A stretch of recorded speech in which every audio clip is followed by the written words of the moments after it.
we gather some very interesting people to hopefully say some reasonably interesting things in response to any question that you care to call up to them, or indeed any statement you would like to share, and then hopefully we'll get some interesting responses. Now, if we could ask, please, if you have a question, if you could please wait for the microphone to come to you so that when we're recording this, we can hear what you're saying. Because if you shout from the back of the hall, we may hear it here, but when you come to watch it back on the DVD, you won't be able to be heard. So please wait for the microphone. Whoa, apart from that microphone, wait for the microphone to come to you and then ask your question. So we shall begin, however, by introducing to you these very interesting people. So Sheila, I'll allow you to kick off, first of all. Yes, I'm going to introduce to you this lovely lady here on my left. Some of you heard Mary this afternoon, Mary Hykel Hunt, who is a I'm going to get this wrong now, Mary, personal growth consultant, counsellor, and an intuitive. And she talked to us this afternoon about learning from the future. So Mary's also an expert on colour, and the resonances of colour and labyrinths. So I think we'll get quite a bit of wisdom out of Mary. Thank you. No pressure, Mary. Okay. All right, well, I'll tell you what we'll do. We'll start from the ends and then work our way into the middle. So, well, this gentleman here, for anybody who was here this afternoon, will need little introduction. And indeed, for anybody that's been coming to the symposium for the last few years, Ian Crane, or Ian R. Crane, forgive me, to distinguish from the other Ian Crane, who's an estate agent. Ian has become really one of the key figures today in trying to raise awareness that the world we have been told we live in is simply not the same world that the people who are telling us that are living in. There is so much going on in the world of what some people do call, and technically it's correct, conspiracy theory, that we've needed some really sensible campaigners. Ian has been at the absolute forefront of that and has done some fantastic work in so many ways, raising awareness of issues that have long been buried, and in a very dramatic and in a very sensible way. So, Mr. Ian R. Crane.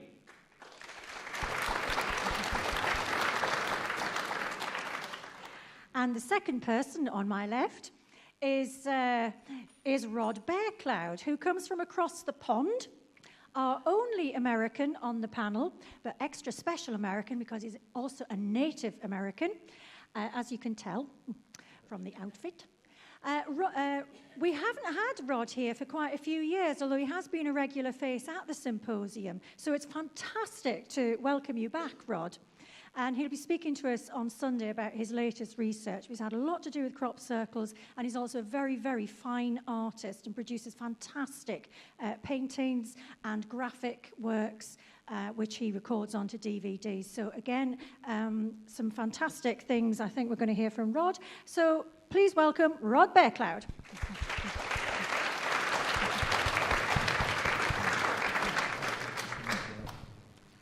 And there sitting next to Mr. Bearcloud is Mr. Palden Jenkins. Now, Palden is an old friend of the symposium. He's been here virtually since the beginning, is that correct? From the beginning. Here we have a true original. So all 20 years of the symposium, one way or the other, Palden's been around and has seen very much as one of our sort of key philosophers, if you like, of the symposium. And he also runs our website for us. So, yay! Mr. Palden Jenkins.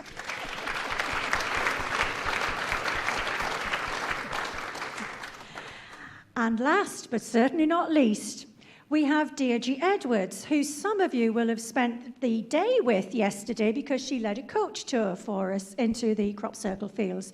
So obviously Deirdre is very well apprised of crop circle information, and she's also a writer, having written a lovely book for children called Willoughby's World. So Deirdre lives in Wales at the moment, in a lovely place, in beautiful, beautiful environment. So please welcome Deirdre Edwards.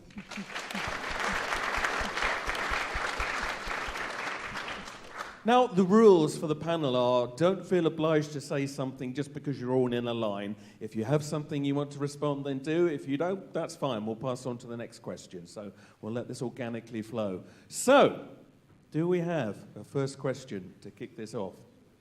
Thank you and good night. It's been very nice. Thank you. This right, is what you come do. on, you interesting people. Hand. There we are. There is a lady there. Right, that's Sheila's side. My side. There we go. Hi, I'd like to ask the panel in a few sentences each, if you could tell me what you think it will take for us to wrench control back from the powers that be. You know, there's, given the fact that they run the economy, they own the media, they're spraying chemicals over us, what do you think it's going to take to get sovereignty back of our planet?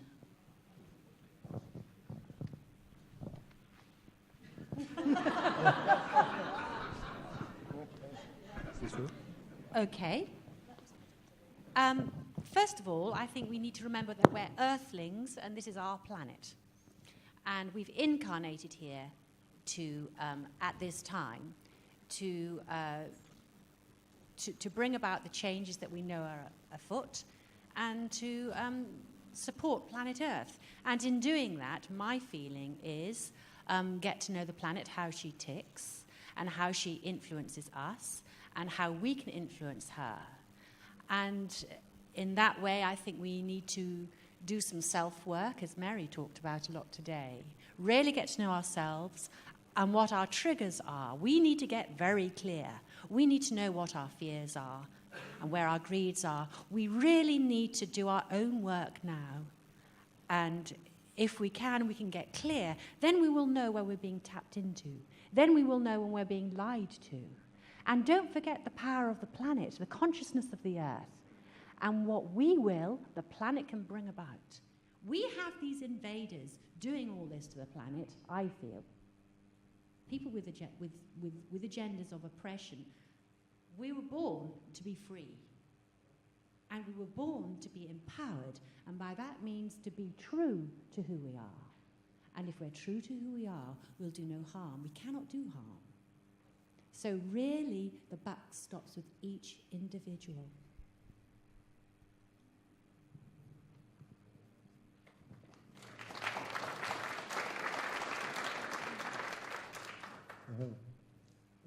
Sometimes it's the wind of chaos that will bring about attention into people's worlds to cause them to awaken and to recognize that there's even a problem to be addressed. And so I see this as an awakening time in which these elements are tapping on the shoulder of people saying, hey, now's the time to look and pay attention, look at what's going on. And we just hope that the people and the powers to be will ultimately recognize that and start to look at it a little bit more. Oh.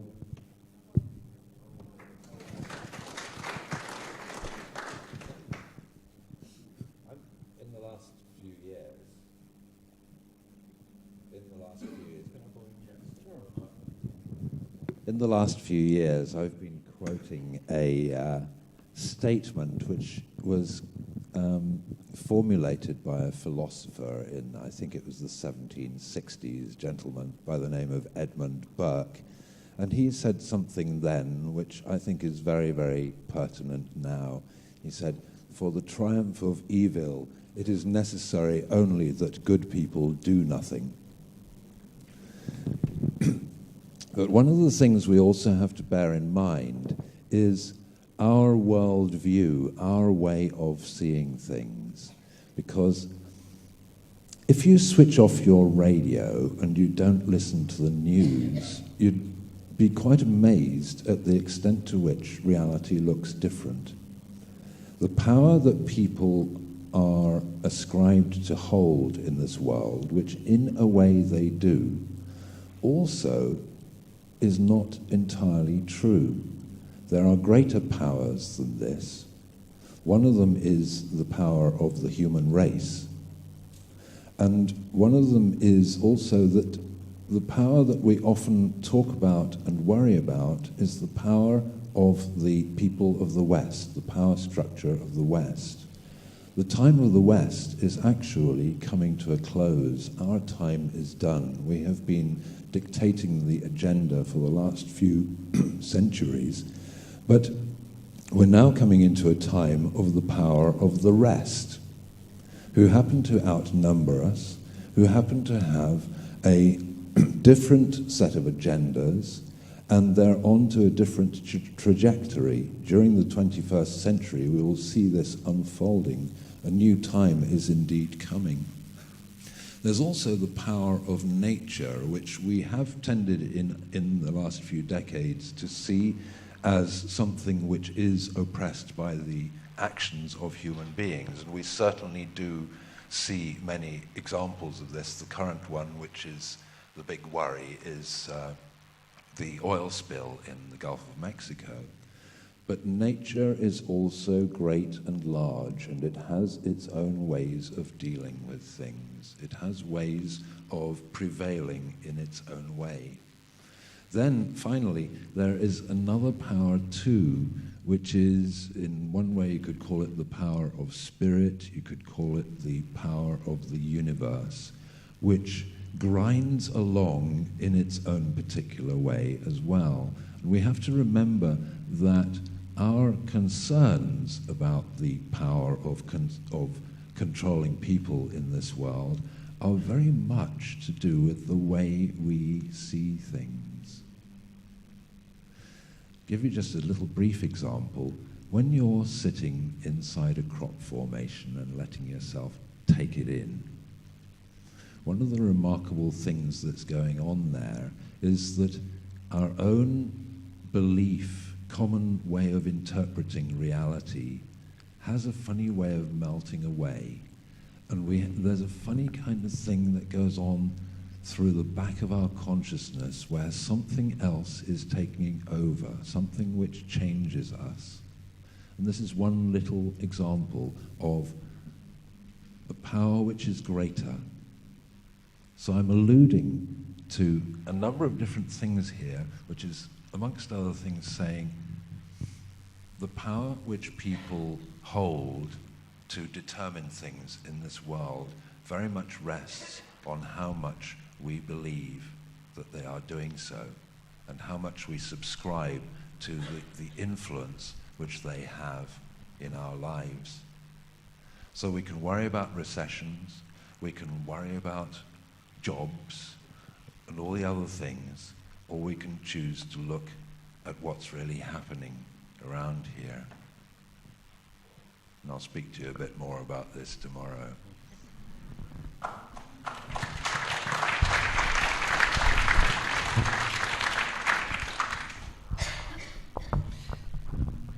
Freedom is here and here. And, you know, some people are very comfortable operating outside of the mainstream. And more people are actually looking to function outside the mainstream. And what brought about the collapse of the Soviet Empire at the end of the 1980s was that the Soviet government had completely lost the heads and the hearts of the people. People, in fact, I actually referenced this, I think, a couple of years ago in one of my presentations. I have a good friend who was raised in Russia. She's in her mid-40s now. And she said that what scares her is that back in the 1980s, in Russia, the news was clearly propaganda. And nobody believed it. So they just laughed at it and just got on with their lives. In fact, very few people watched it, very few people bought the newspapers. And she says she sees the same thing here, but people are buying into it. And she doesn't understand it because she says, you know, individually, the British people are very smart, but collectively, they're pretty dumb. So, you know, we've got a situation here where we've got a long way to go. But that's what the trauma is all about. You know, just the same as it's critical that we go through personal trauma in our lives. If we don't have personal trauma in our lives, the likelihood of learning is slim to none. And the reality is that we have to go through that trauma, and we have to use that trauma to reflect on that trauma and understand, you know, what it is that we have contributed to bring that trauma about. And learn from the experience. If we don't, we're going to do it again and again. And it's the same on the macro level. You know, and the motto of those who believe themselves to be the rightful rulers of a planetary fiefdom is order out of chaos. But you know, it's wonderful that we've got chaos, because the reverse of that is chaos out of order. So right now, we have the greatest learning opportunity. And I mean, consider the possibility, drawing on a piece of Zen wisdom from Tibet, that the greatest contribution that anybody can make for the soul development of another is to be their enemy.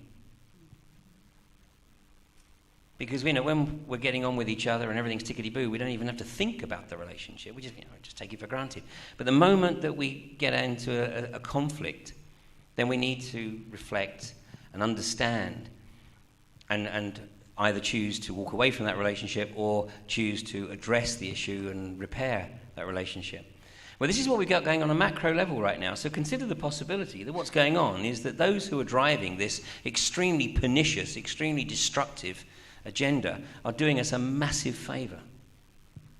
Because let me tell you, I wouldn't be sitting here right now if it wasn't for the experience I had in Kuwait during the first Gulf War, if it wasn't for 9/11. You know, these events in particular seriously added to my education and contributed dramatically to my modified worldview. So in that respect, you know, these guys, I'm not suggesting they're doing it consciously, but maybe on some level, you know, their role is to act as the catalyst to bring about this change. And believe me, they're trying their damnedest. So, you know, let's take it as an opportunity. You know, the trouble is that consumerist materialism is so seductive. You know, and many people are in modern day slavery. You don't brand people anymore. You give them a badge which they wear around their neck with a company logo on it. And they wear it willingly, boasting that they're a corporate slave. Yeah? And most people have no concept of life without a monthly salary check, or unfortunately, increasingly, a benefits check. And they think they have to be reliant on employment or on the state. They have not yet reached a point where they have nurtured sufficient inner courage to step out of that and establish the relationship with the earth. Because, I mean, I think that as many people here in the audience will vouch, ultimately, if you take the leap of faith, the universe doesn't let you down. But it's a hell of a leap of faith. And these guys rely on the fact that the vast majority of people won't make that leap. But the reality is that more and more people are starting to see through the bullshit. I mean, I know that from my correspondence and from the number of people that come along to events like this, to the Alternative View, or just to one-off talks. And particularly from the correspondence. And in fact, what's happening now is more and more people are asking, what can I do? What can I do to accelerate the process? And I always say, look, it's not for me to tell you what to do. You have to reflect on that. Look at the skills you have. Look at the talents you have. Look at the availability of your time, your resources, and do whatever it is that you feel you can. Because you've got to be really motivated to go do it. I mean, I'd really like to think that at some point in my life I get the opportunity to go back on the golf course and enjoy a few rounds of golf. But hey, for the time being, I'm committed to doing this. And it's wonderful. It's really wonderful to have the opportunity to do what I do, knowing that there's an increasing number of people out there doing it as well. We're going to win through, but it's going to get worse before it gets better. But every time it gets worse, more people are going to wake up and see through the veil.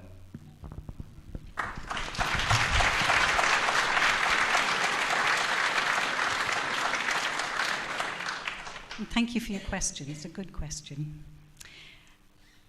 As I've been listening to what's been said, I was reminded of some years ago, I was fortunate enough to interview Guy Claxton for a piece I was doing on alternative education for Kindred Spirit. It was a really interesting session I had with that guy, because he's not only the professor of education at Bristol University, he's also one of the founding members of the Schumacher College at Dartington. And he was talking about how we need to change the way we educate, how we do education. And he threw me completely because he said we need to reintroduce the 3 R's. And I sat there thinking, that can't be right. I'm talking to a free-thinking man here, this can't be right. And then he explained to me what he meant by it. He said, for me, the 3 R's, we need to teach our children that they are resourceful. They have resources. It's tying in with what Ian was saying. They have resources. That they are resilient. And we also need to teach them reflexivity, the ability to be self-aware. We need to show them how to do that. The 3 R's. I said to him I thought we had to put a 4th one in there. I was a bit daring, and because it was about respect. And a 5th one, taking responsibility. All of this ties in, I think, with what we've been talking about, what's been said on the panel already. But I think, what I want to say to you is I actually think the change is underway already. I have hope. Call me a cockeyed optimist, I don't know, but I have hope. I think there's change afoot here. And I think also those 3 R's we need to take for ourselves as well, not just about giving to our children, but to model that to our children. Okay. Great.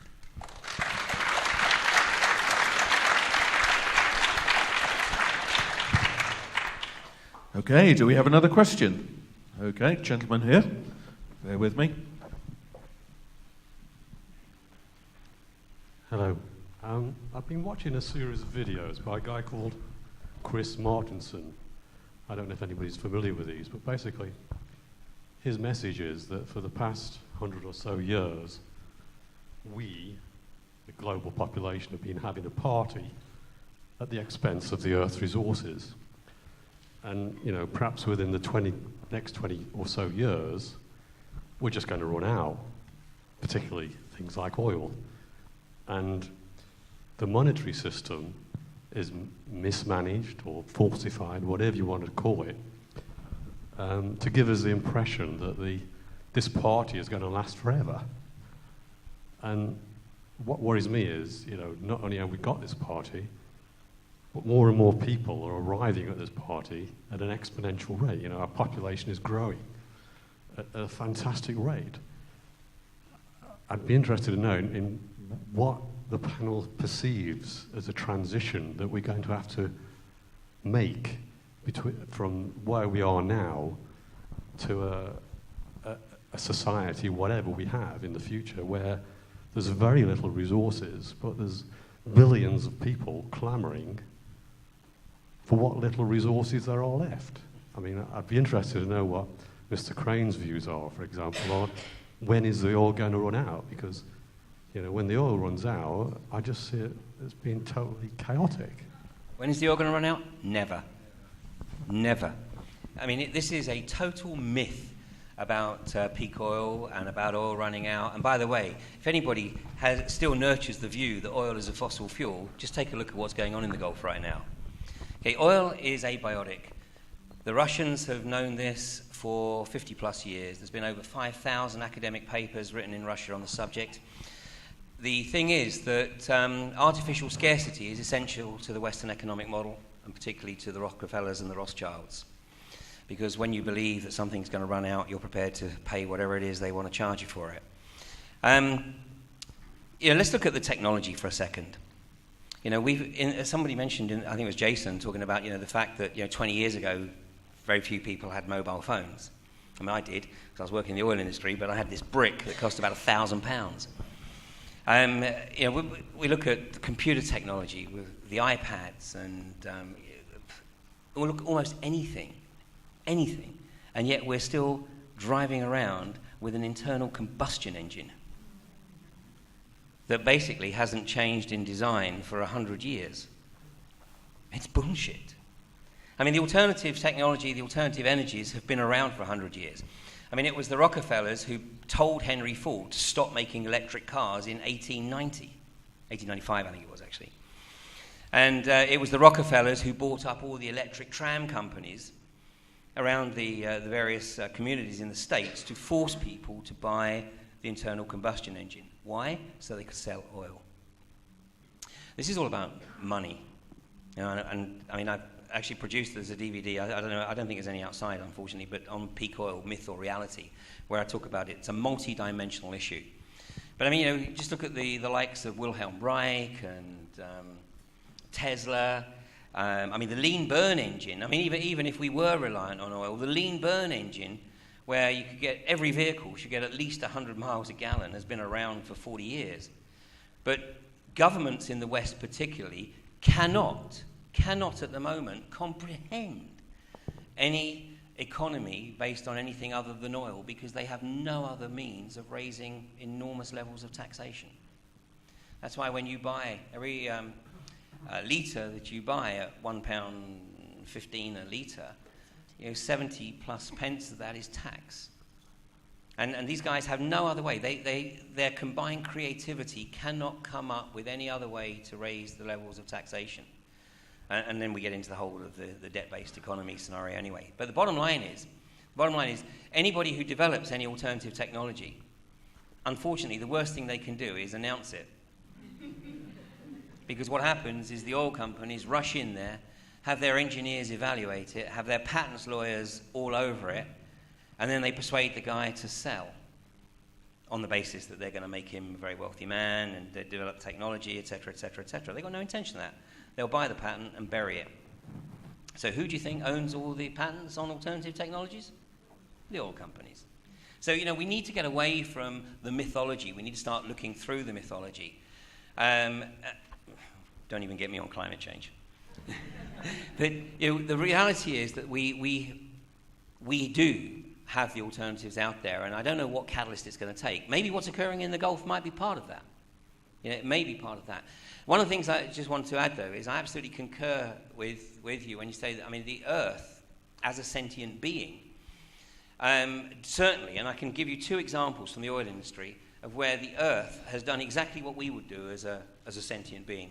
If we cut ourselves or break our ankle, we don't need to consciously think about the repair process. It's going to happen naturally. Well, this happened in Kuwait.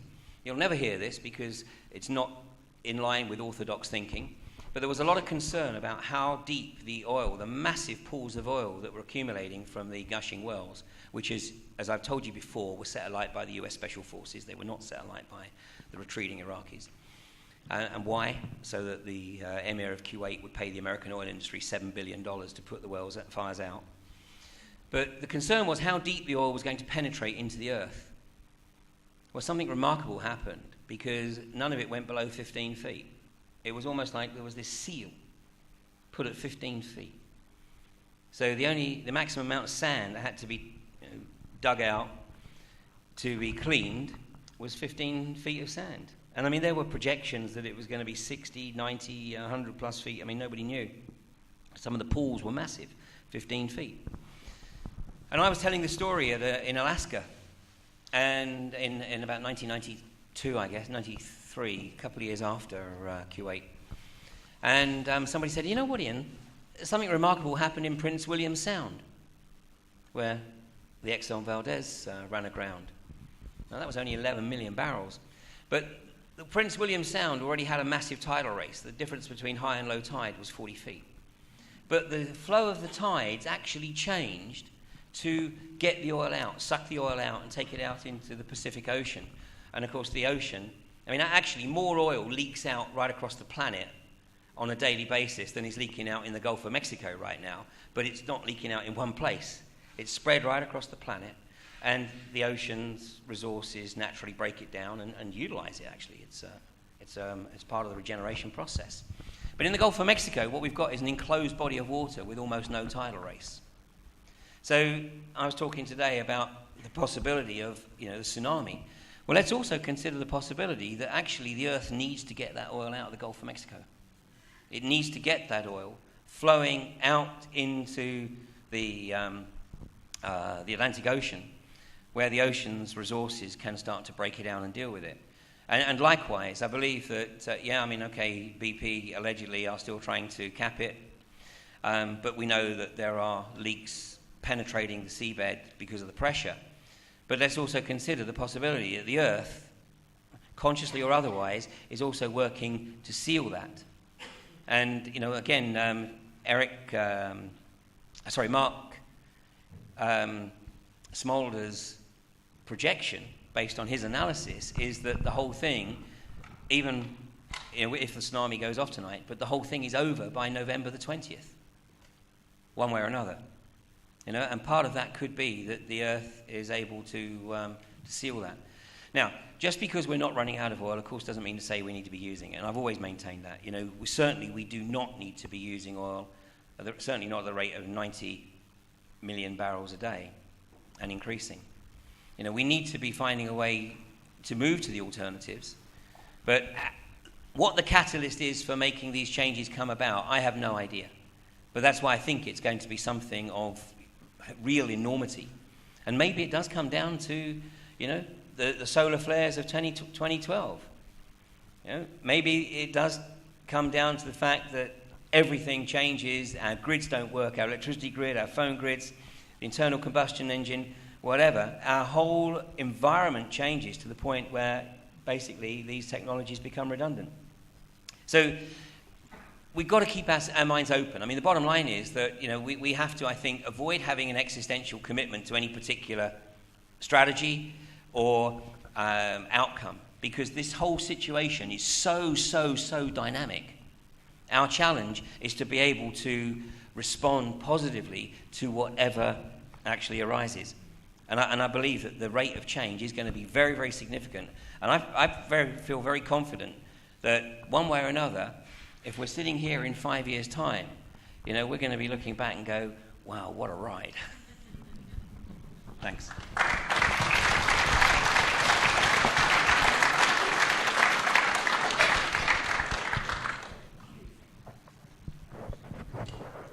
Yes, well, I just add to that. Well, thank you, Ian, for being so clear. I just heard fear, fear, fear when you spoke. And I also felt quite angry because I'm not going to feel guilty. I'm not going to make those commentators make me feel guilty. I feel I've done guilt. I feel the average human being works very hard indeed and leads a good life. And given the opportunity, they would be living harmoniously, not at war. They would be living much more simply, much more happily. So this is a guilt trip they're trying to make us feel. And when it comes down to this, there's too many of us, for the Earth's resources. Thank God there are children being born, because quite frankly, the new children being born are of a different mentality. They're an upgrade. And they're really connected. They're only getting polluted by us. I mean, okay, it's a bit sad for our generation and older and maybe a bit younger. I mean, we've had a lot of opportunities and maybe we've wasted them through drink and drugs and stuff like that.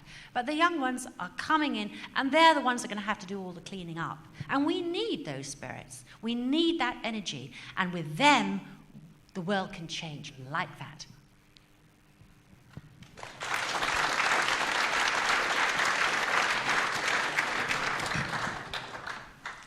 Yes, I'd back up what you were saying. I think we need to look at this in a slightly different way. One of the problems we have in the West is that we were given a vision about 40 years ago in the 1960s and 1970s, and largely the predominant culture refused to investigate it and start working on it. So what we're living in today is a time of tremendous complexification, which is the consequence of turning down a set of answers, a new vision for modern civilization. And this, to sum it up, I'm one of the old Flower Power brigade from the 1960s, and it was summed up into words which, although they have been poo-pooed very much over recent decades by those who, of course, know what is right and good, but they really represent a very core ingredient in a very, very practical way, technologically, geopolitically, in terms of resource use and all the rest. It is peace and love.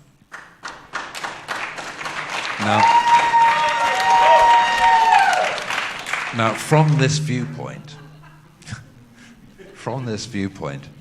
we need to really look at things from another way of seeing things, because at the moment it looks as if the problem is far bigger and more difficult and more stuck than it actually is. If you look back at your own personal crises, one of the most difficult part in a personal crisis is on the build-up to it. Once you are at the catharsis point, the point where you really are in breakdown, break up, or break through, then basically it suddenly starts reconfiguring itself and looking a whole lot easier, especially if you take the growth choice rather than the fear choice.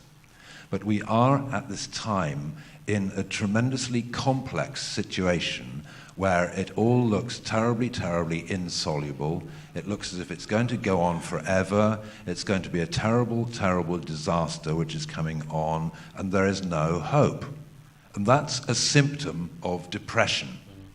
It's a symptom of the blocked state you can get into before breakthrough. And I encourage you to look at your own personal crises in those darkest moments when you were stuck up a back alley and really feeling as if it was all going terribly, terribly wrong for you. And then look at what happened to turn the key. Usually it's a small set of events, or it's something that goes on inside you which brings some sort of a breakthrough. Or it can be quite a showdown, if you have a major health issue which takes you to, say, the edge of death. But then you're at the edge of death and you realize this might well be the end. And you go through a moment of panic and a moment of resistance, and then you realize there's nothing much you can do about it, and then you take 3 deep breaths and you suddenly realize there's something okay about this. And suddenly you're in light. Suddenly you're in breakthrough in some way. And into a completely different dimension. I used to run the interesting consciousness raising camps in the 1980s and 1990s. And we used to have quite amazing weather issues coming along, and sometimes it's a bit like the Glastonbury Festival. Sometimes it was almost as if a Force 8 gale was actually deliberately cooked up to confront us. But the amazing thing was, I remember we were doing the Force 8 gale, and I had this little geodesic dome which was just 15 feet across, and I had 20 people in there because all their tents had come down, and we'd had to down all the marquees, and it was really howling, and you were wondering if the trees were going to come down. Anyway, we cowered in there all night, and then we staggered out in the morning, and it was all still. And down the pathway through the center of the camp, this guy was coming along with a tray with cups of tea on it. He said, "Anyone want a cup of tea?" And there was a lady right next to me who had been panicking all night and having a terrible, terrible time, and saying how she could, if she could go home tomorrow, then she would go home tomorrow. And then she suddenly realized, this is the most important day of my life.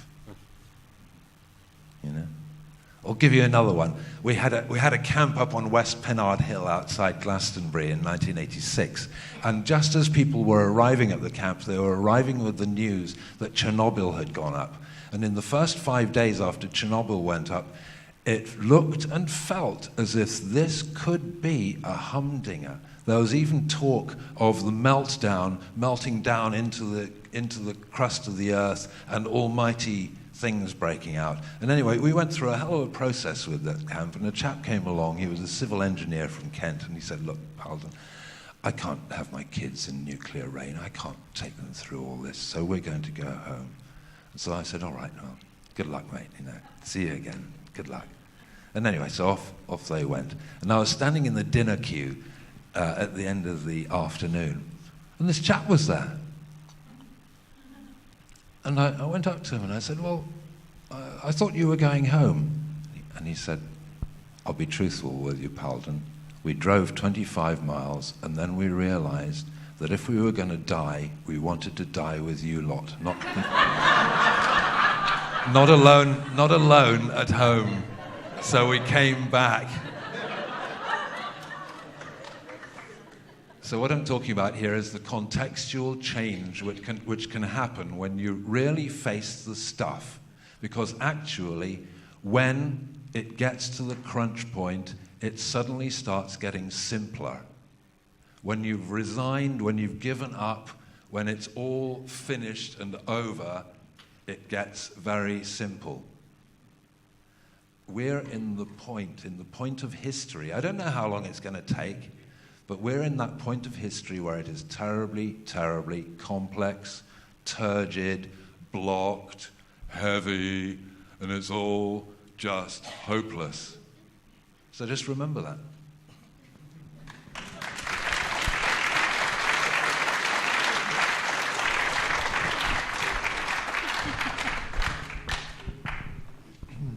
No.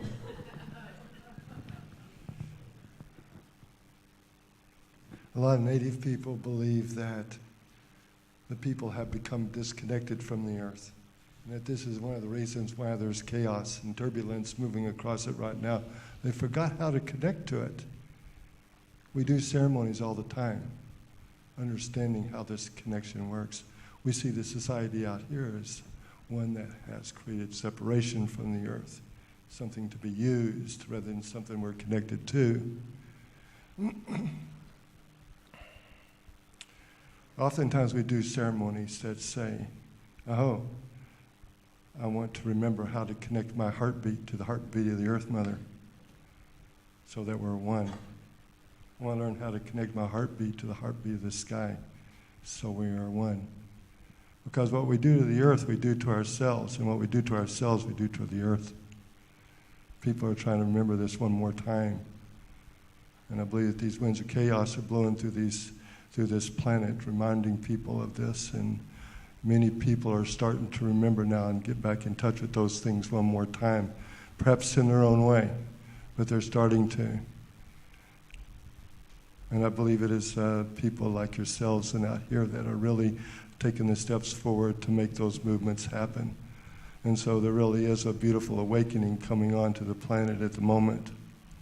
So thank you for all your support and your assistance and your help and all of these things that you're bringing in that help support those natural qualities of connecting to the earth and ourselves, our innermost selves, and each other. There's a native way called the way of the Iktomi-Wakan, the sacred spider, that explains that everything is connected. And as we move this sacred web that connects everything together, even the most gentle movement shakes everything out there. People are trying to remember their influence one more time that way. So as we move this web, we learn to move it in the right way. So, we're staying. Thank you, Donna.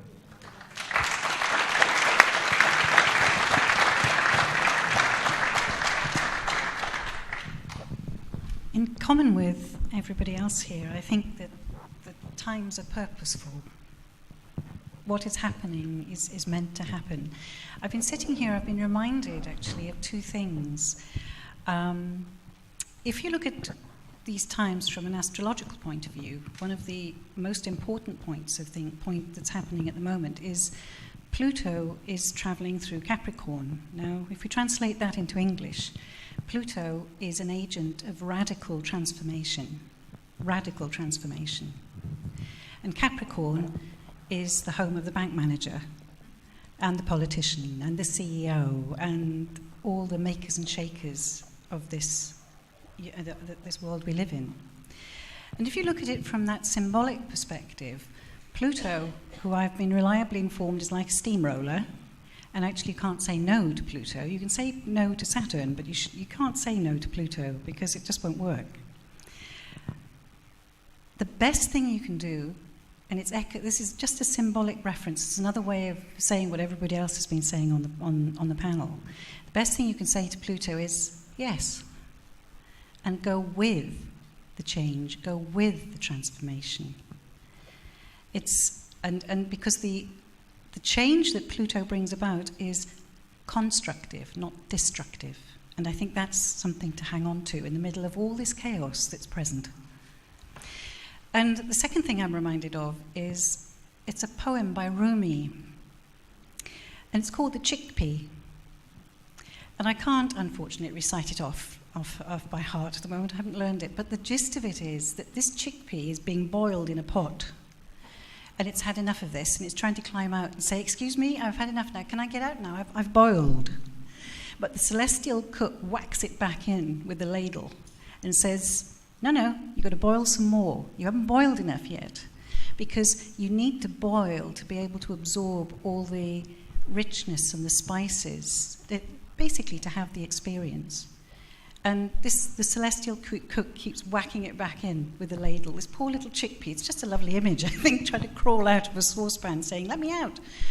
No, you've got to go in. You've got to experience the chaos because out of it comes something exceptional. Happy chickpeas.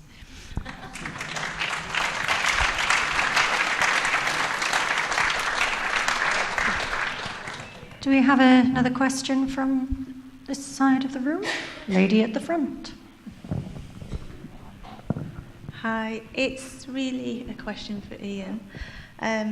Regarding your presentation today and the interview with Duncore on The Edge, you mentioned about the national debt and the Bank of England, if it was nationalised, why are we paying our national debt back to ourselves?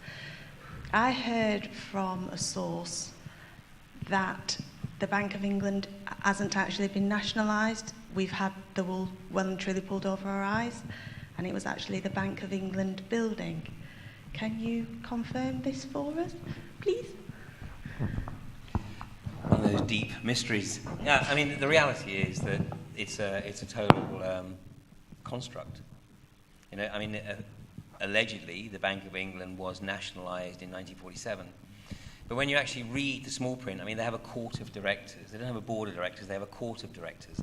And of course, they make sure that they've got pretty much all the main players across the spectrum to make sure that the court of directors represents, you know, the society.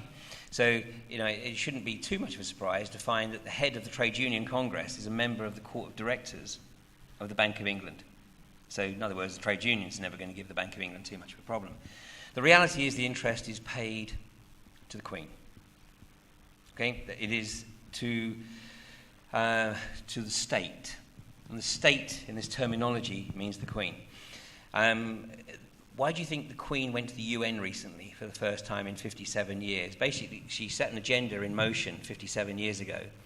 And that agenda is now rapidly coming to fruition. Why do you think the Queen sits back and lets the UK be effectively merged into Europe? Why do you think we're going to 20% VAT? It has nothing to do with a decision being made in this country. It's about harmonisation. It's because the Saxe-Coburg-Gotha family control the wider entity. And funnily enough, the Queen is, and the Saxe-Coburg-Gotha community are part of the Olympians, which is the inner sanctum of the Committee of 300, which are effectively the secret government. And Dr. John Coleman, an academic, has been writing on this subject for the last 30-odd years. He wrote a book in 1986 called The Committee of 300, and he updated it, I think, about 4 years ago. It's a wonderful read. The reality is that, of course, these guys want to keep everybody in slavery. It's worse than that. It's like peonship. You know, I mean, they totally own us. And they have, obviously, a very significant agenda, because as I alluded to today, they are aware of this awakening process occurring, both politically and spiritually. And in fact, the two are inextricably interlinked, because it comes down to individual sovereignty. And it's that reawakening of our birthright to be an individual sovereign. and not to be part of the community unless we specifically choose to be. So David Cameron knows this, and that's why David Cameron alluded recently by saying that to pay 71 billion interest seems to me like a waste of money. How very astute, Mr. Cameron. But he also knows damn well that he's not in a position to do anything about it. But the reality is that's what actually needs to happen. And just like has occurred in Michigan, where Michigan has announced that it's not going to have anything to do with the Federal Reserve anymore, they're going to print their own currency. It's going to be very interesting to see how far they get with that. But, you know, all of these little community projects where you've got communities printing their own money, I mean, this is just a sop. It's bullshit. And this is like controlled opposition. It's like, let these people think they're printing their own money, you know. I mean, let them think they've got a degree of independence. But provide, and of course, it doubles the workload because you've still got to account for it in your accounting system.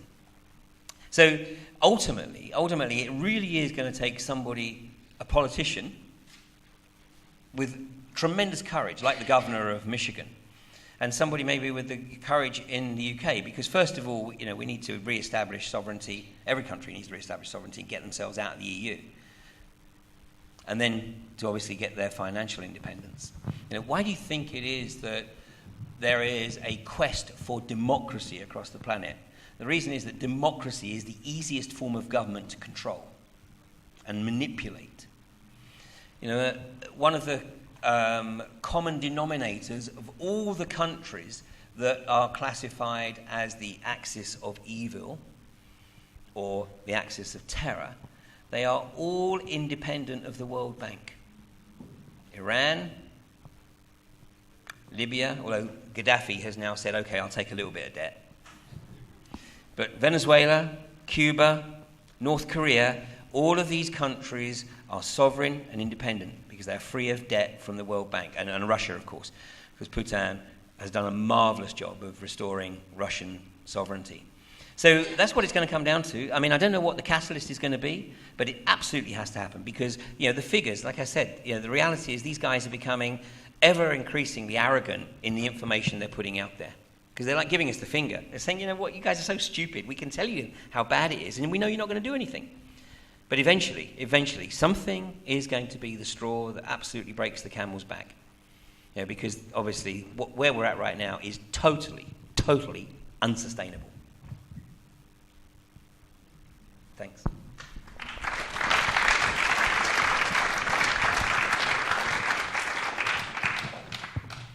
Okay, do we have another question? All right, oh, well, there's some over there. Sheila, I'll leave you to find those people. Hi, I just want to change the subject briefly. What is, in the panel's opinion, are orbs and what are their purpose?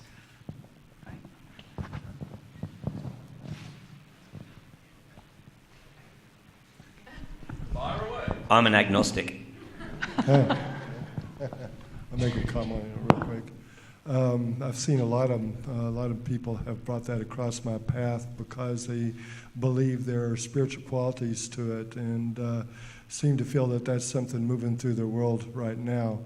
And I believe even if you look back, you see that that's a more current sign of something that's happening at the moment. If you go back 10 years ago, they really kind of didn't exist, right?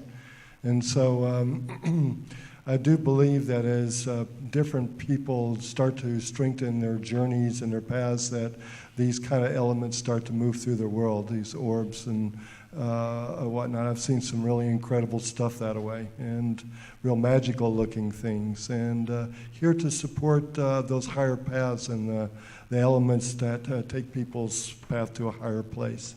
And I believe that's what it's all about. More state. Yeah. I agree. I think that occasionally some orbs are actually not orbs at all. They are simply refractions of light. They're pollen dust on the lens of the camera, and those are actually easily distinguishable from the genuine article.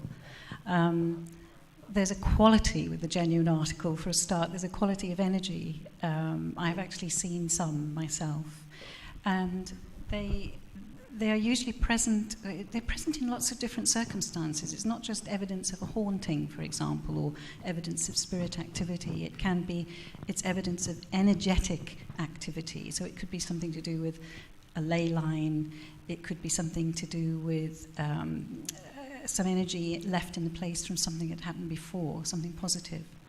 So I see two categories, basically. One is the genuine article. I do think they're real, but you can distinguish the things that are not genuinely orbs, okay? Yes, it's interesting. I actually don't know what they are, but they obviously exist. They obviously have an intelligence, because there are so many different stories about them. There's so many different experiences about them. Remember that on the whole, we all have been brought up to exist in a 3D world. It's not a 3D world, but we think it is, and we think along those 3D lines. And beyond that, there's all sorts of things going on. And the more we open up, and the more energy there is coming on the planet, with the crop circles, of course, the more these things are becoming apparent to us, and we're observing them, and we're interacting with them, or they're interacting with us. I have actually had experience of being in a crop circle, for example, with a group of people, and we had an orb coming towards us. And as soon as we saw it, it withdrew. It didn't disappear, it withdrew. And that happened twice, and it was terribly exciting. It was in the middle of the night. And on another occasion, I've had many experiences, but these are coming to mind. And last year, I was doing a coach tour in a crop circle. And, we entered the crop circle, and I gave a little bit of a spiel, as I do. And apparently, 3 orbs came in behind me. And I have no idea what I said, but what I said actually made sense to the people that were listening, was very, very relevant to certain people there. So I can only presume that those orbs came in to make things come out of my mouth and bypass my brain, which is quite a good thing.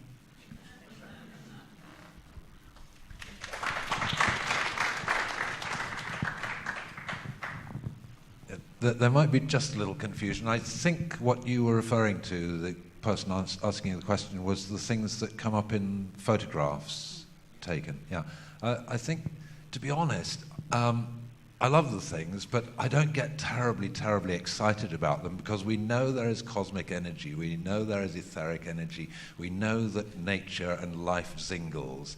And so we have simply found a new way of perceiving these things through a relatively recent technology. What you were referring to were what people often call balls of light, or bowls. Right. Yeah, Right. which I would say is a slightly different thing.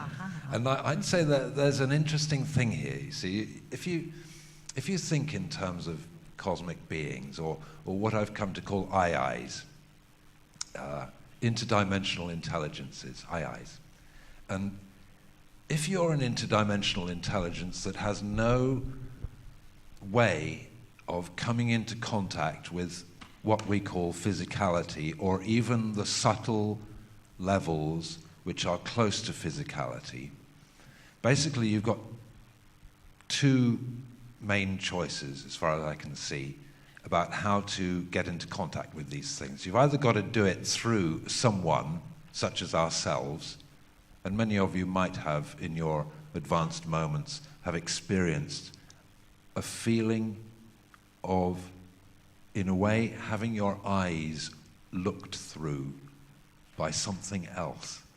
I don't know if you've ever felt that, but it's not uncommon. Or you've got to find some sort of interface with which to come into our definition of reality. And the way it would look to us would be, quite logically in a way, a ball of light. That's how we would see that, because light is, in a way, from our side of the spectrum of total reality, light is the way that we perceive levels beyond our normal perception. And so what you were describing, for example, these phenomena which have happened around crop formations have definitely shown signs of intelligence, that they will respond to people's thoughts. or simply to attention, or they've done all sorts of things to bend our concepts. There was a classic I can remember from the 90s where this ball of light was coming towards two people. I think it was Steve Alexander, actually. I mean, I'm not sure. And it was, as it was coming towards them, it was growing smaller, right? And it was playing with their minds. It was interacting with their perceptions in such a way as to say, come on, like, get out of your normal way of looking at things. And these things do seem to have intelligence in them. Once upon a time, I had a kind of a psychic experience, actually, where I met up with a ball of light, and then afterwards I did a meditation on this, and I decided to jump inside it, right? Which is possible. And so I kind of re-visualized it, and I jumped inside it. I did a somersault, and I jumped inside it, and did it so fast that I surprised it, so that I could get there quicker than it could dodge away or do anything else.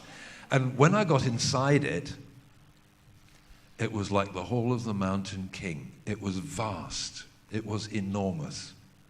Right? Now, this isn't just the thinking of a crazy person, because I had another thing too. I've got a son. He's called Talki, and Sheila is his mum. And when Sheila was pregnant with Talki, we had some amazing psychic experiences with this kid. And I went inside Sheila's stomach, psychically again. And what I discovered was it was enormous in there, right, to that baby and to the experience of that baby. It wasn't just sort of a foot wide, it was a completely different realm altogether, a different world altogether. So what I'm talking about here is, we've got to really stretch our senses of reality here, so that a ball of light, which in our way of looking at things might be the size of a football, can actually, in itself, be an immensely intelligent beingness of some sort, and the world inside it can be enormously large, and it's looking out at us a bit like a fisheye and saying, God, that's what it looks like there, does it? So I'd suggest, actually, we've got various things here, which and there might be more to this as well. When I was coming up the A30 from Cornwall last night, there were these fantastic rainbows. And we think, a rainbow. We have a nice notion for this, and we say, that's a rainbow. That's light being polarized through raindrops. Well, yes, but it's a blessing as well. And we just need to remember, with the orbs that we're photographing in our cameras and things, that we're just getting this look into the wondrous world and the zingly world, really. And we're going to get more of this. I'll stop soon, but the first talk I gave at the Symposium, actually, I think it was 1991 or 1992, and I was talking about some beings I worked with called the Council of Nine. And someone once asked the Council of Nine, and they said, what will it be like in the new world when everything has changed and when it's all transformed? And they said, well, it'll simply be like what you now call a peak experience.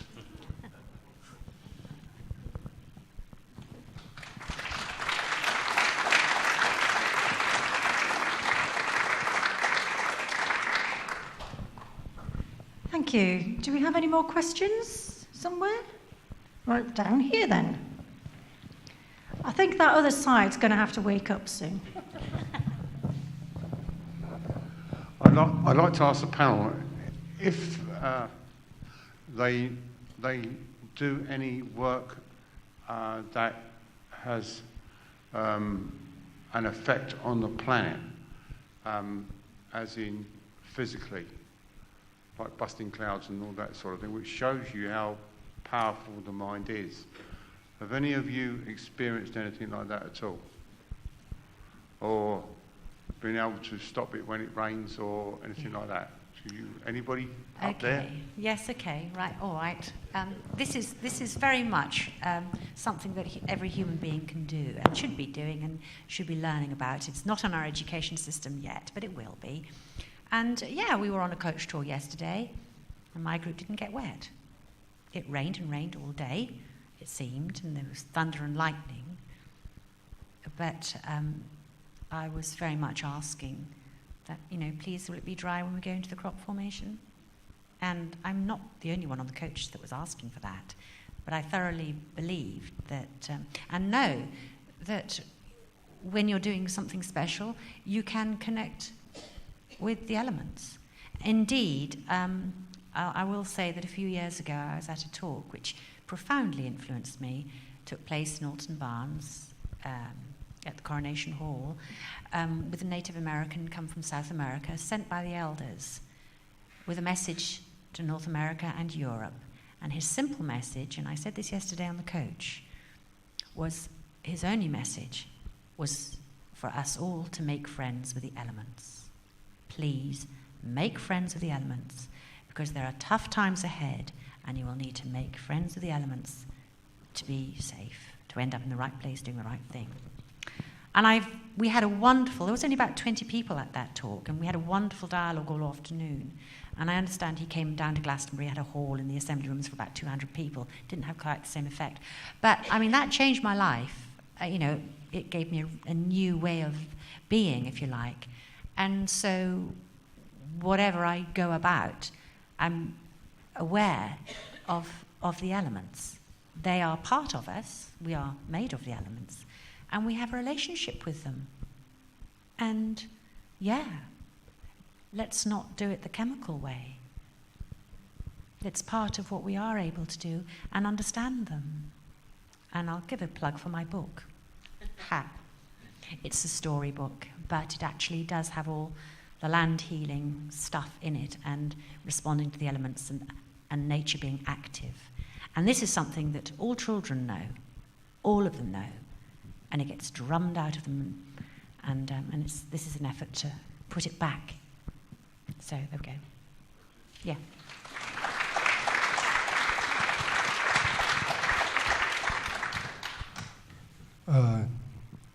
Yes, there is a lot of ceremonies going on around the planet to change things as they are. There is a lot of,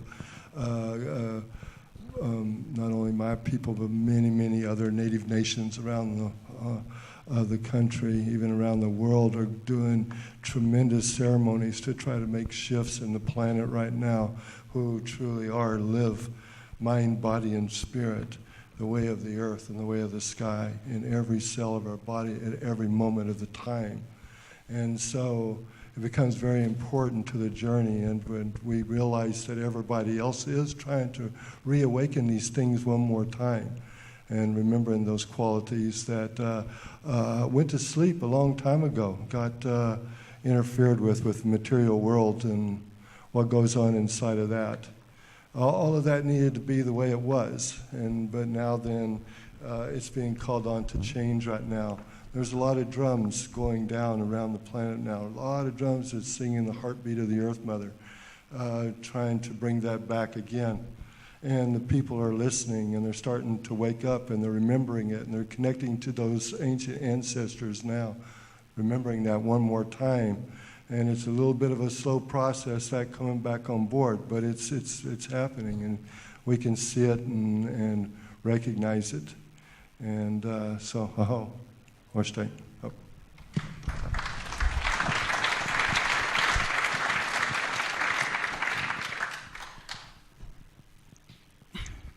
Specifically set out to stop it raining, or to affect the weather in that particular way. Cloudburst, yes.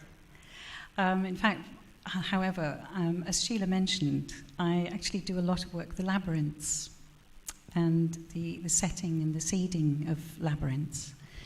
And it's quite interesting how labyrinth work can actually change the energy of a place. And by bringing what I call healing energy to it, that's how I sense it at any rate.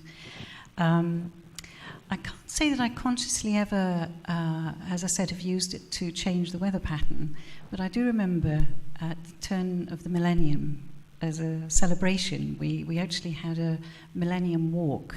We built a labyrinth and we walked this labyrinth actually at the point of the millennium. And it chucked it down. And there were 40 people, and we were walking this labyrinth, and we actually got deeper and deeper and deeper into the mud. So I don't think we were able to affect weather in that way. But what I do know is, interestingly, labyrinths can actually attract water domes, where you have to be careful where you place a labyrinth, because it'll attract a water dome underneath it. And in fact, one of the key things you always have to do before you place a labyrinth is you have to ask the earth, does it want it there? So you check by dowsing or by some other means. But labyrinths can particularly affect energy and bring healing to a place, bring healing to a community. I know that there was a quite troubled estate somewhere in South Wales where a labyrinth was actually positioned in the middle of one of the green there. And over a period of time, what that community saw after the placing of the labyrinth there was a healing in the community. So I believe that the labyrinth is a very powerful tool. It's fascinating because nobody knows where it's come from. Nobody can say. It's fascinating because it's evident across history, it's evident across cultures. When there wasn't any email, so how did other cultures get to know about it? It's fascinating. Very interesting, worthwhile looking at.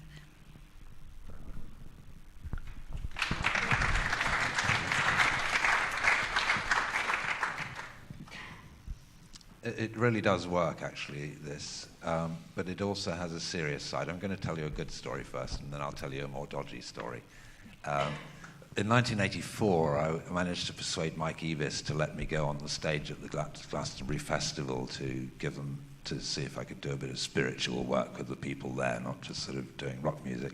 And so I went on stage and I gave him a long rap and everything, and it had been a very grey, cloudy time, and it was dead, a bit depressing, a bit like it was this morning, here. And people really needed some sunshine, so I started working people up, and I said, right, if you believe it, if we can all be still, and this was like 50,000 people in front, so you couldn't even see the faces at the back, such a large crowd. If we can all be still together and just be still for 3 minutes and visualize connecting with the sunshine from the top of your head all together. Can you do this with me? Will you do this with me? And everyone said, yeah, we'll do it, And the stage manager was saying, get this guy off stage. But anyway, they shouted loud enough, yes, we'll do it. So I got them worked up, and we all visualized this. And then after a few minutes, the stage manager couldn't handle it enough, and the band wanted to start up. And he said, all right, finished now. And the sun suddenly came out between the clouds. And the crowd just roared. And people just had a proof there and then. But there's another story. In the 1990s, I was running a thing called the 100th Monkey Project, which was a small, super concentrated experiment at working with world issues in a conscious way. And we used to choose a theme every day.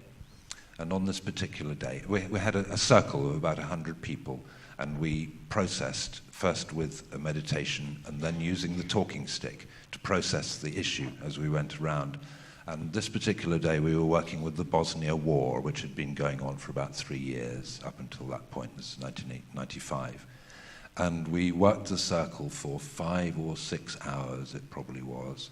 And we even delayed lunch and pee breaks and everything. And when we came out of it at the end, people were just staggering out and saying, blimey, I have never experienced something like that before. It was just one of those group processes which knocked people sideways. That evening on the news, someone heard on the radio that 2 drunken Serbs had bombed a marketplace in Sarajevo, killing 60 people while we were in session. And we suddenly thought, oh God, have we done something terribly wrong here? Have we got something terribly wrong? And it was particularly a big debate going on about this thing about be careful what you pray for.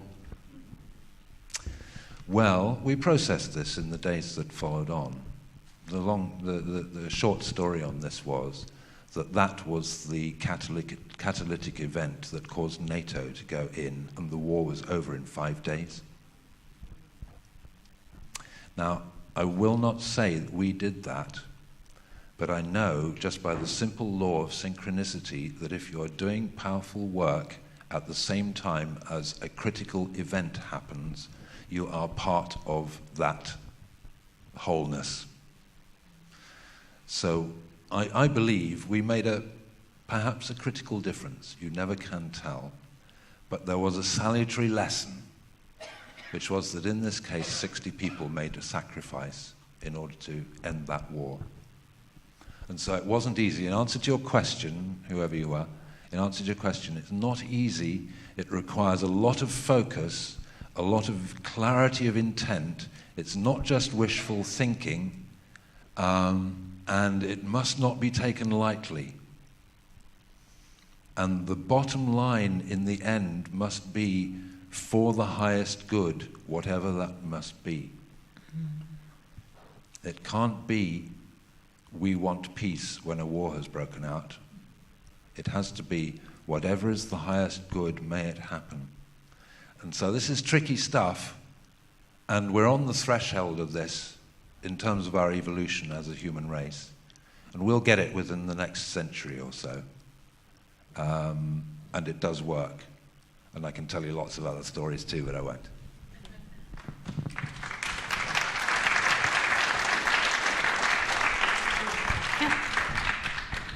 Can I just add, is that allowed? Yes, I think one or two of the questions are sort of asking really what can we do about our planet? Can we influence things? And can we do things in a land and sky way? And I would just share that I was in a situation where I perceived that, Bearcloud had been to our conferences, and I'd learned all about ceremonies and things like that. And I was living in an area, and a friend of mine had drawn up a grid of our area. So I thought, oh gosh, well, what do you do with knowledge? You then have to, one's beholden to honour the knowledge and do something with it. So I thought, okay, I'll start working on the grids then. So it was only me and a friend of mine. And so it was sort of, well, what do we do? How do we do a ceremony? We and burn some sage and ring some bells and dance and, ask for healing for the place. And so, I just, there was nobody else to do it with, no authority or anything like that, but I had a feeling. And sort of, I did this in different places for over a period of 2 years. And one particular place, I then learned about moons and working with the moons. I thought, and learned about the area. I organised walks so that I could learn about it.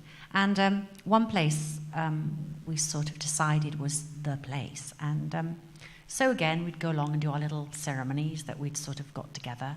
And again, it's sort of the intention, really. And the friend that I used to drag out with me, he used to sort of go up and down in his moods, and sometimes it was quite hard work. And sometimes I didn't have enough energy to drag him out and me out. And so after about a couple of years, I began to sort of leave off it a bit. And I got a message from a couple who did earth energy work in London, Chris Street, actually, who wrote Earth Energies years ago, Earth Stars, rather, on the Earth Star grid of London. And we sort of coincided on a weekend course, and they came running over to me and said, oh, Deirdre, we've got a message for you. We were doing a channeling 2 weeks ago, and this is a message for you. And it was, please, will you go back to the place and continue with what you're doing? And they gave me the original name of the place and the reason for the place, which is actually something I'd sort of picked up on. But what I'm trying to say is, I think in the room here we have sensitive people who are aware and caring, and it's intention. And if you have, and everybody here has a special place, has a garden or a potted plant or something, and this is what we can do. We can all do it, and it's extraordinary, the power of intent, the power that's with you, and how nature will respond. Just as somebody will come up to you in the street and say, hello, God, I do like what you're wearing, or blimey, that makes you feel good and power and bigger. Well, do that to the earth. And if we all do it regularly in our haunts, in our little areas, it doesn't have to be big, it doesn't have to be publicised, it doesn't have to be posh. But the intention is for highest good.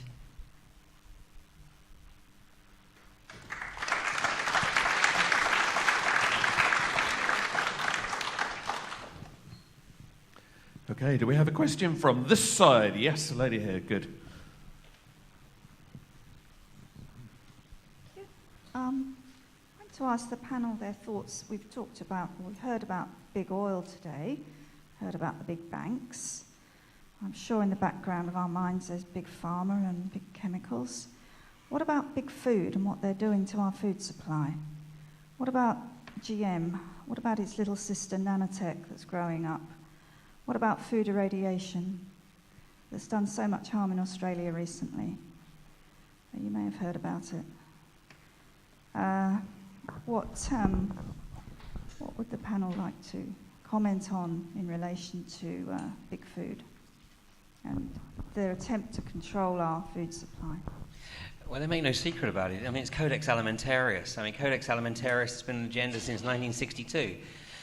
Kissinger said very clearly, control the food, you control the people, control the oil, you control the nations, control the money, you control the world.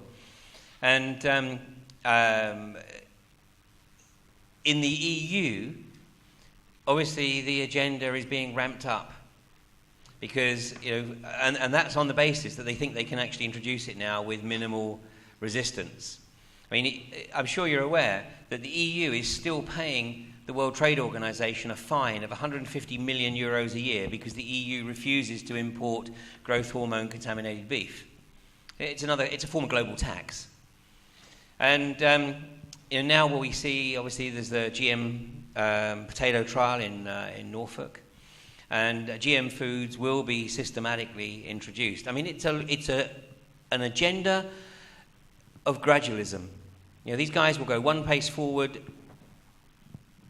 two back, 3 paces forward, 1 back. They'll gauge the mood of the people, and they'll keep the propaganda rolling out. But Monsanto has made it very clear that it intends to control the global food supply. Article 81 in the Iraqi constitution, submitted by Paul Bremner just before he got on the plane, is his last act as US ambassador to Iraq. And Article 81 specifically prohibits Iraqi farmers from keeping their seeds. They have to buy their seeds annually from Monsanto. I'm sure many of you are aware about the phenomenal level of suicides amongst the cotton farmers in India because they cannot afford to buy the seeds. And rather than pass on the debt, they just commit suicide. It's a horrendous agenda. It's every angle, because it's not just the food, it's the vaccines, it's the pharmaceuticals. The pharmaceutical industry has a very, very simple business plan. And that is that every human life form, from conception to death, is a potential revenue stream.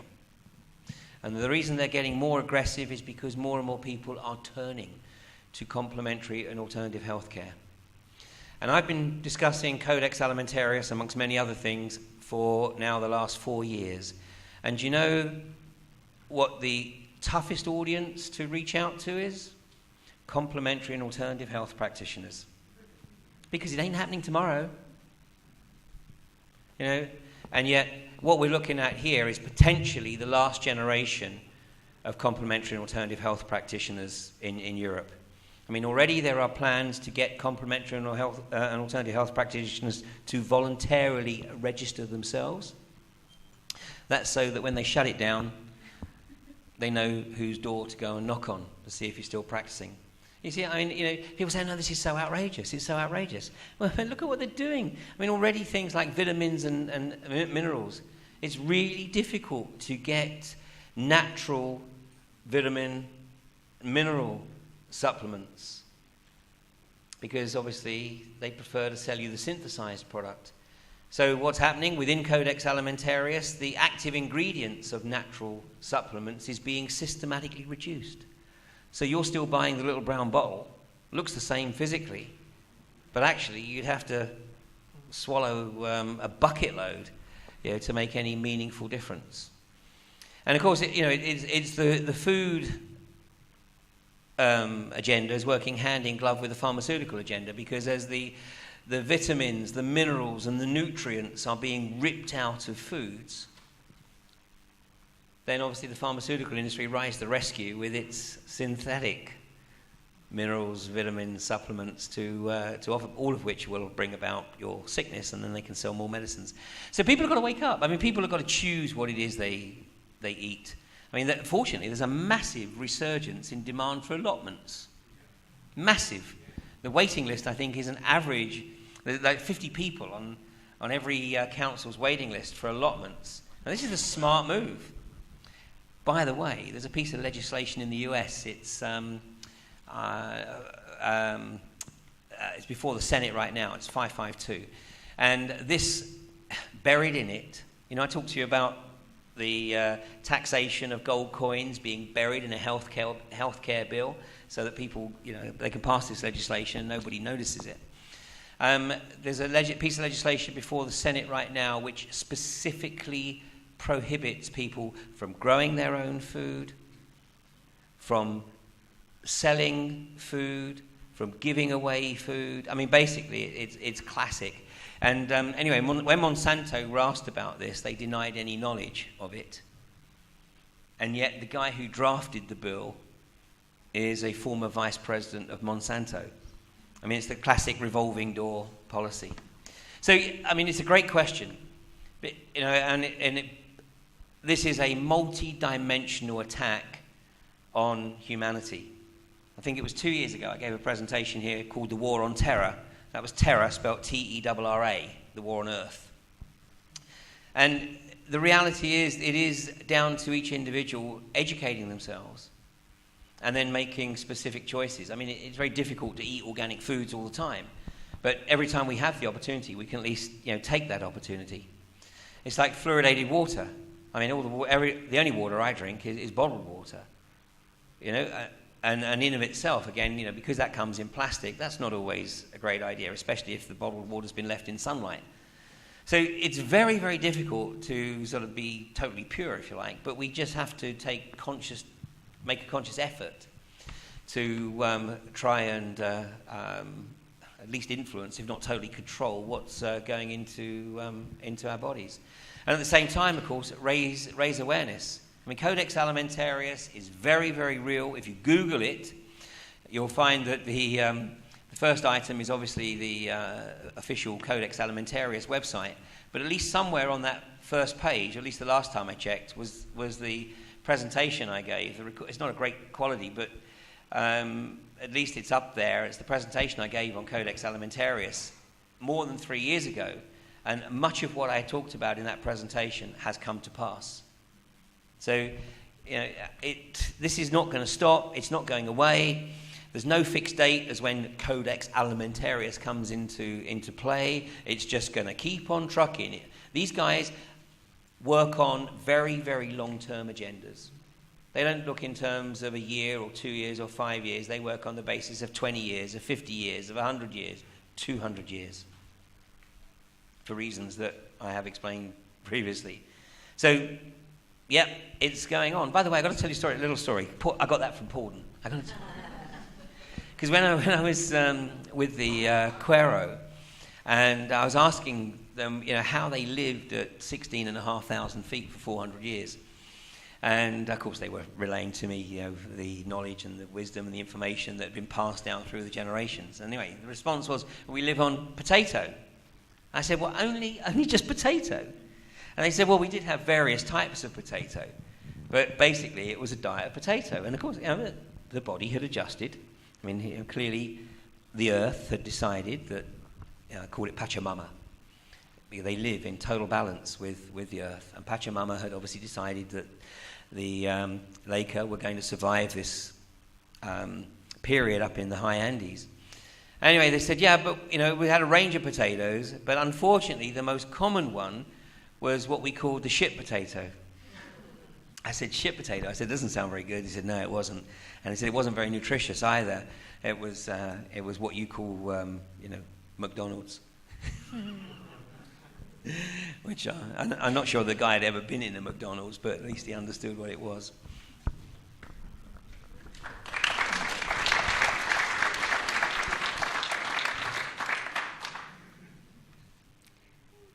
Well, thank you, Ian, for reaffirming the Earth's ability to potentize its food for its people. There's this consciousness and there is an interaction which we really need to get a handle on. And as you actually rightly say, yes, big pharma governments have this appalling agenda to keep us dumbed down, to dumb us down even more, to disconnect our DNA so that it won't reconnect, all of that. So, but change is afoot, and it actually is up to us. We now know all of this. So, as Ian says, make your decisions. Get digging, get talking. Question whenever you buy anything in any shop. Really irritate the vegetable sellers. Ask what's organic. Oh, haven't you got it? Why not?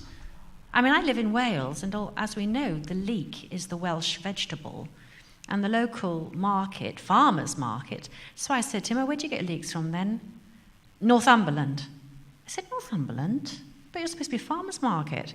Yeah, well, they don't grow them around here. Everybody I know grows leeks. They just don't appear on the market.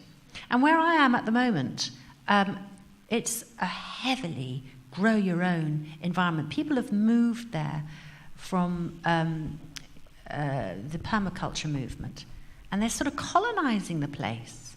Everyone's growing. And I feel a bit left out because I haven't got my own place. So I've got 3 little vegetable patches, all of them neglected a bit. And actually, I don't feel fear normally. And I am feeling a little bit of fear because I'm really not getting down to growing enough. I haven't grown my winter vegetables. I'm going to have to buy them. And that's bothering me. So I'm passing that on to you because I don't feel fear, but I am aware that I actually need to really be quite serious about this.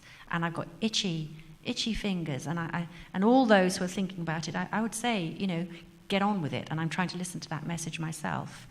And in this area, it can only come to pass if we do nothing, as Palden said earlier.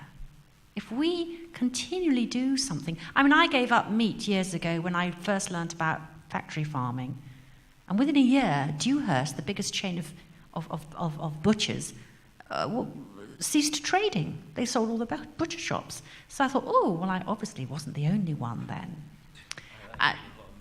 Yeah, and I was brought up on meat. So, I haven't actually gone back to meat. And now, of course, organic meat is available. But obviously, organic food is, can be expensive for certain families. But just be selective, do what you can, and make it uncomfortable for the shopkeepers. Remember, we have the power of the purse. Sainsbury's was going to go GM. They've still got their islands where they're cultivating GM, but they don't put it on the shelves yet because they want our custom. So remember our power. And those in power are very, very frightened about that. Also, I was told several years ago, we won't be able to stop this legislation's going through probably and all the contaminations they're going to chuck at us. But if we will it to have healthy food, and if we do everything that we can to bring that about, and we still fail because we're not the people in power, evidently the earth has the power to fulfill our will. And I've had that from a very good source. So, it really does come down to us using the knowledge that Ian has given us and getting through that fear and then doing what we can and not letting people have an easy time anymore.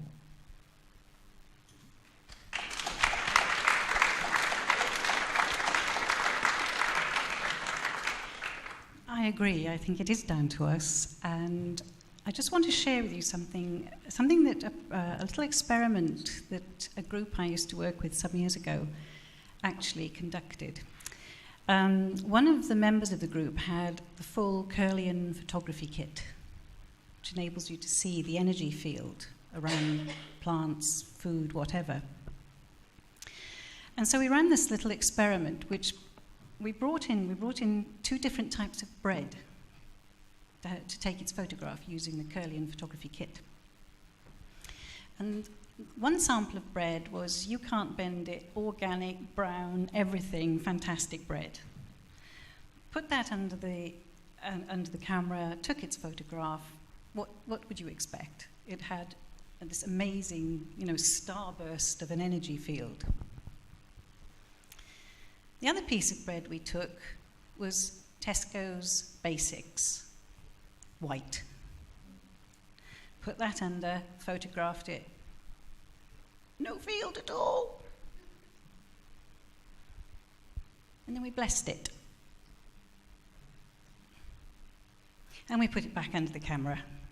And guess what we saw? It was beautiful. Yes, absolutely. So there's something about the power of intention. Believe me, I use this. I'm on the road a lot. And I don't know whether anybody else who travels in this country finds it, but the food available on the road in this country is chronic. It's absolutely appalling. So if you're obliged to eat somewhere you don't know what you're getting, I always bless my food. Actually, I always bless my food before I eat it. But all the more so since I saw that little experiment where simply blessing, the power of one's intention, blessing the food, changed the energy field around that little piece of Tesco's white Basics bread. I recommend it.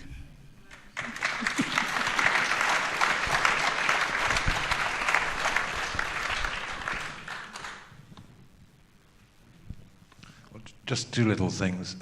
Let's do something about it. One of the best things to do about the future of the food supply is get involved in a seed bank and grow things for seeds and find seeds from original sources and play a part in propagating those species. That's something you can do. And there's also a salutary lesson about all this frightening control stuff. I'm an aged hippie. And the war against drugs has been going on since the 1920s. And I was listening to a very interesting interview with one of the top people in HM Customs. And the interviewer was asking, in all honesty, how much of the imported drugs, I think they were talking about cannabis mainly, how much of it do you actually get?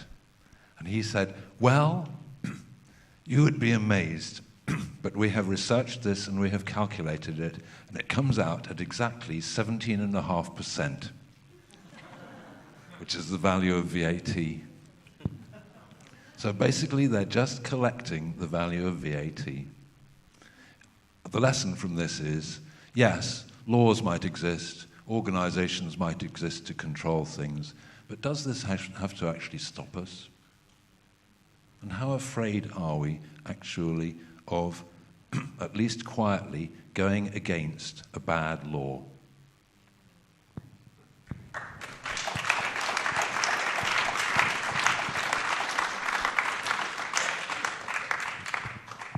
Just one small thing. Thank you for mentioning that. There's an effort back home where I live in a community near Sedona. It's called the Verde Valley. And there is some effort starting to surface around different locations, and this is a beautiful example. But there is a drive from the community. A group of people have gotten together and have formulated no hunger in Verde Valley, and are beginning to plant gardens all around the area in support of the idea that there won't be any hunger in Verde Valley. So, so some beautiful things coming out like that. Mistake.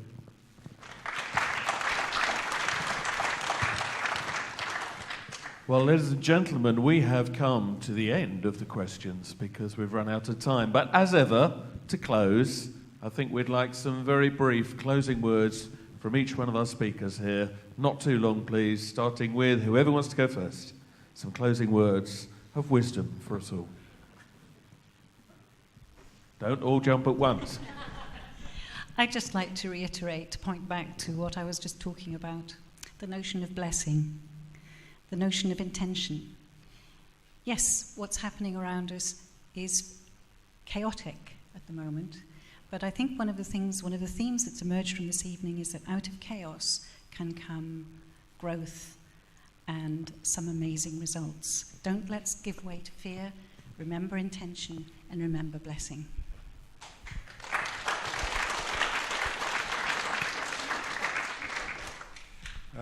Yes, I believe there's a lot of effort in going through to strengthen all the different components by which we are made of as beings who walk on the earth, and strengthening our body, our mind, and our spirit is certainly the road that we're all seeking at this point in time to take it to the levels that where the planet really needs to be right now. And so there's some beautifully magical things that are moving through the wind right now in different ways, and I feel it through the people out here, and I've talked to several people already today where these magical things are beginning to move through people's worlds because of their heightened spiritual understanding and their connections that way, the synchronicities and serendipitous moments that are beginning to transpire and strengthen and get higher and higher. And what I believe I see going on there is a true balance coming into place between this mind, body, and spirit. So, thank you.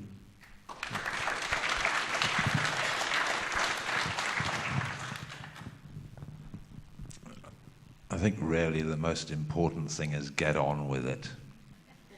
You know, don't worry too much about all this stuff. Get on with your life purpose. Because if we all do that, it will actually change.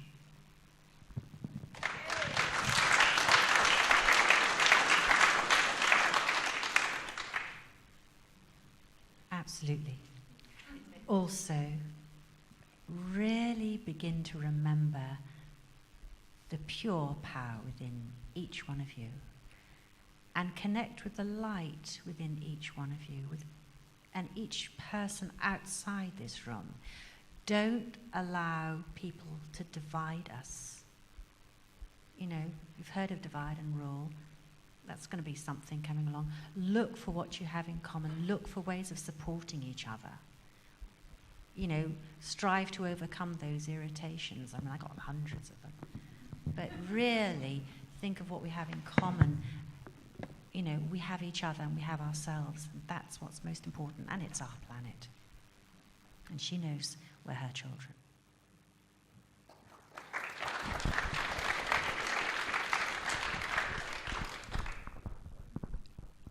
One thing that I am absolutely convinced of is that those who think they are the rightful rulers of this planet are now fighting a rearguard action.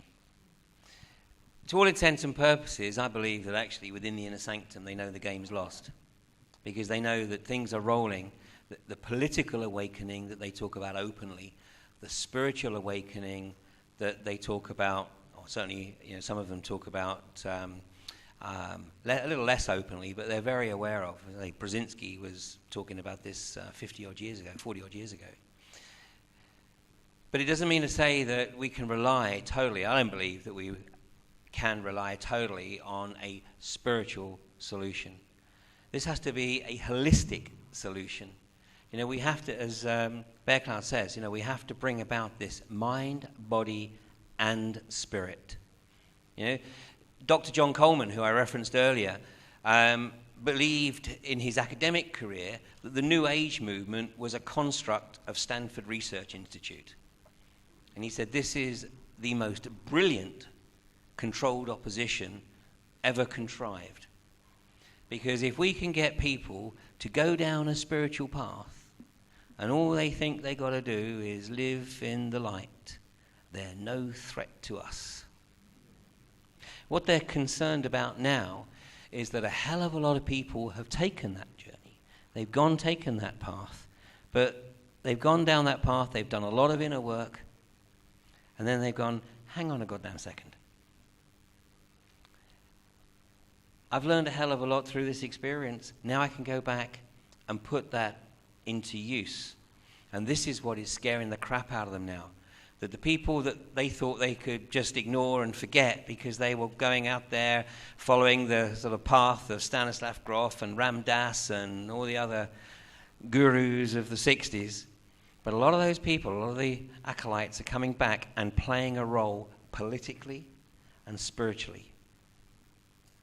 And this is what they have no ability to contend with, because these guys are spiritually bankrupt. So we are able to tap into resources, as has been discussed here, at an increasing rate of knots. And it's natural, it's normal. You know, these are latent talents that we are relearning. We don't have to understand the technology, but we can embrace them.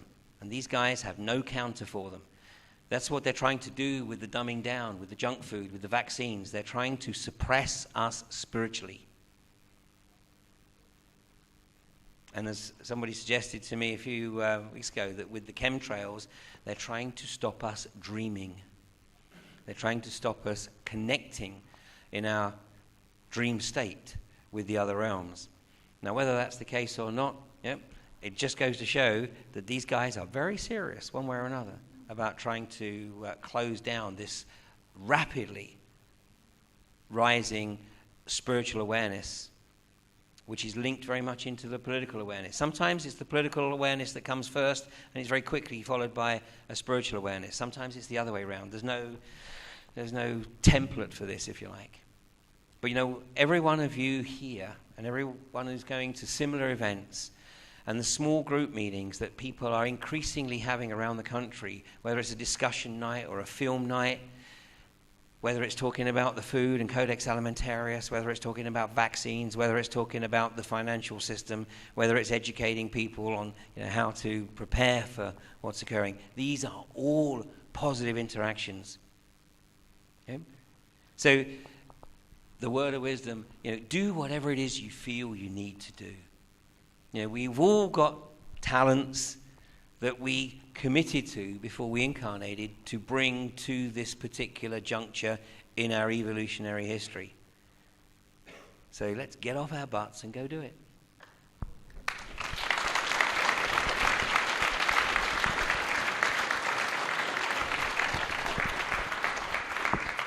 Well, ladies and gentlemen, I give you our panel. Thank you very much.